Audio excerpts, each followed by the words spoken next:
Border 2 Sunny Deol की ये film सिर्फ एक सीक्वल नहीं है बल्कि एक इवेंट रिलीज बनने की पूरी तैयारी के साथ में आ रही है। सवाल ये नहीं है कि बॉर्डर 2 हिट होगी या नहीं, सवाल ये है कि ये किस तरीके से हिट होने की दम रखती है, क्योंकि इस बार गेम सिर्फ कंटेंट का नहीं बल्कि डिस्ट्रीब्यूशन और शोकेसिंग का भी है। सबसे पहले इस बात को समझ लीजिए कि मेकर्स आखिर खेल क्या खेल रहे हैं। दरअसल बॉर्डर 2 के मेकर्स ने जो ब्लूप्रिंट बनाया है वो आज के बॉलीवुड में बहुत रेयर है। नॉर्मली हम लोग देखते हैं कि एक फिल्म आती है, उसको शोज मिलते हैं, फिर डिमांड के हिसाब से स्क्रीन बढ़ते हैं या कम होते हैं, जो कि हमने राजा साहब के साथ भी देखा है। देखा कि भैया जैसे ही शोज मतलब ऑडियंस ने उसको दरकिनार किया, शोज कम हो गए। लेकिन यहाँ पर पूरा मामला उल्टा है। सिंगल स्क्रीन को एक्सक्लूसिव लॉक कर दिया गया है। नॉर्थ इंडिया के कई सारे सिंगल स्क्रीन थिएटर में अगले 2 हफ्ते तक सिर्फ और सिर्फ बॉर्डर 2 ही चलने वाली है। इसके अलावा कोई ऑप्शन नहीं है, कोई कंपटीशन ही नहीं है। 2 स्क्रीन थिएटर में भी वही कहानी रहने वाली है। सारे शोज एक ही फिल्म को दे दिए गए हैं। मल्टीप्लेक्शन में भी कोई सॉफ्ट अप्रोच नहीं है। 3 स्क्रीन हो तो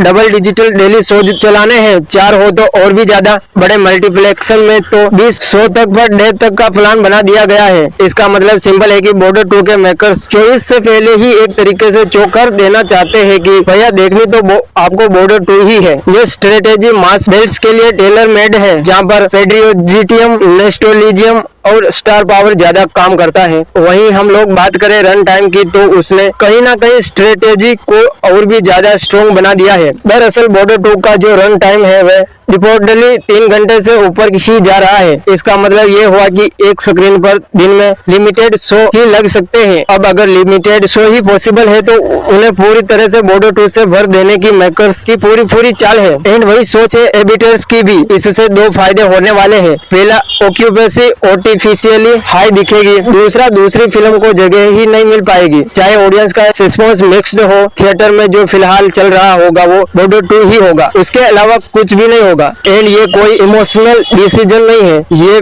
प्योर नंबर्स का गेम है। अपोर्ट फ्रॉम दैट, रिपब्लिक डे की विकेट का भी एक परफेक्ट टाइमिंग इनको मिल रहा है। दरअसल रिलीज डेट भी रैंडम नहीं है, 23 जनवरी को रिलीज हो रही है। रिपब्लिक डे वाला ही विकेट है। 4 दिन का एक्सटेंडेड हॉलीडे विंडो इनको मिलेगा। अगर मैं बात करूँ तो वो डिसाइसिव होने वाले हैं। कल की शाम तक बहुत ज्यादा मैटर करने वाली है। ये मतलब या तो ये फिल्म क्वाइटेंटली नंबर्स उठाएगी या फिर लाउड होकर सबको गलत प्रूफ कर देगी। और अगर ऐसा हुआ तो फिर हेडलाइंस बदल जाएगी और एडवांस बुकिंग कमती से ग्राउंड पर सुनामी आ गई, ये सारी बातें कहीं जाएगी। गेम अभी खत्म नहीं हुआ है, गेम अब तो शुरू हुआ है। एंड सनी देओल अब देखते हैं इस मूवी के साथ में क्या भोकाल मचाते हैं। अभी जिस पॉइंट पर मैं आप लोगों को कलेक्शन बता रहा हूँ, ये 4 करोड़ हुआ है एडवांस बुकिंग में। एंड मोस्ट प्रोबेबिलिटी जब तक आप तक ये वीडियो पहुंचे तब तक ये कलेक्शन 6 करोड़ तक पहुंच जाएगा, क्योंकि आज कलेक्शन में वाकई में बहुत ज्यादा तेजी देखने के लिए मिल रही है। बाकी आप लोग कमेंट करके जरूर बताइएगा कि आपकी क्या एक्सपेक्टेशन है।